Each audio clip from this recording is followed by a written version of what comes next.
सन 1891 की बात है।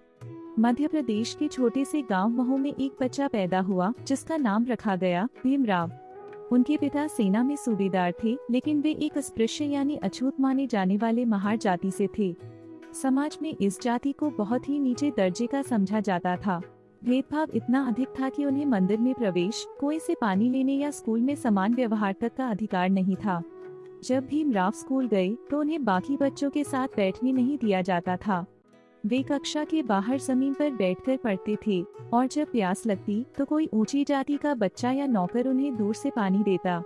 कई बार तो उन्हें पूरा दिन बिना पानी के गुजारना पड़ता। इतनी कठिनाइयों के बावजूद भी भीमराव का मन पढ़ाई में बहुत लगता था। जब कोई शिक्षक उन्हें पढ़ाता नहीं था तब वे खुद ही किताबों से सीखते थे। उन्होंने ठान लिया था कि धीरे धीरे वे आगे बढ़े। भीमराव ने मैट्रिक की परीक्षा पास की, जो उस समय किसी दलित के लिए बहुत बड़ी उपलब्धि थी। आगे की पढ़ाई के लिए उन्हें अमेरिका की कोलंबिया यूनिवर्सिटी से छात्रवृत्ति मिली। इसके बाद लंदन से कानून की पढ़ाई पूरी की।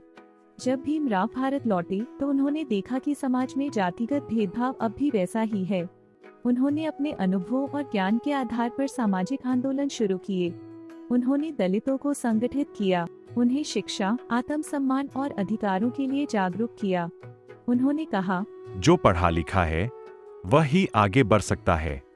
जो आगे बढ़ा है वही दूसरों को रास्ता दिखा सकता है। भीमराव ने कई आंदोलनों का नेतृत्व किया, जैसे महार सत्याग्रह, जिसमें उन्होंने दलितों को पानी के अधिकार दिलाने के लिए लड़ाई लड़ी और दलितों के लिए स्कूल व छात्रावास बनवाए। उन्होंने स्वतंत्रता आंदोलन में निचली जाति को केवल अंग्रेजों से ही नहीं बल्कि सामाजिक बुराइयों और भेदभाव से भी आजाद किया। जब भारत स्वतंत्र हुआ तो डॉक्टर अंबेडकर को भारत के संविधान निर्माण समिति का अध्यक्ष बनाया गया। उन्होंने एक ऐसा संविधान बनाया जो सभी नागरिकों को समानता, स्वतंत्रता, न्याय और बंधुत्व का अधिकार देता है। उनके संविधान में यह स्पष्ट रूप से लिखा गया कि जाति, धर्म, लिंग या जन्म के आधार पर कोई भेदभाव नहीं किया जाएगा। उन्होंने आरक्षण व्यवस्था लागू कर दलितों और पिछड़ों को शिक्षा तथा नौकरी में उचित प्रतिनिधित्व देने का प्रयास किया। अपने जीवन के अंतिम वर्षों में डॉक्टर अंबेडकर ने महसूस किया कि जाति व्यवस्था का अंत केवल सामाजिक और आध्यात्मिक बदलाव से ही संभव है। उन्होंने 14 अक्टूबर 1956 को बौद्ध धर्म अपना लिया। 6 दिसंबर 1956 को उनका निधन हो गया, लेकिन उनका विचार और संघर्ष आज भी लोगों को प्रेरित करता है।